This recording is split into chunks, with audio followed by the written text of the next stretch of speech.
Beñatirazu egin naiz, nator Talaios kooperatibatik, baina gero ere Talaios kooperatibak osatzen du olatuko ekonomia sozialera aldatzaileko saretik, eta parte hartzen dut ere beste hainbat proiektutan, bako fabrikan, COP57, eta mundu hontan dauden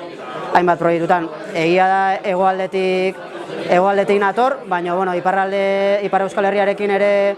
harremana badaukagu eta hainbat proiektutan eta saiatzen ari gara gero eta harreman gehiago eta proiektu bateratu gehiago izaten. Gaur printzipioz etorria hegoaldetik dauzkagun harreman horiek azaltzeko asmoz, harremanak ere gehiagotzeko asmoz, sendotzeko asmoz eta pixkat ere ekonomia sozial eraldatzaileak etorkizunean bai mugaz gaindi, baina Euskal Herri osoan, baina baita ere sektoren arteko bateratzean izan beharko lukeen ikuspegi bateratua edo lantzen hasteko, ez?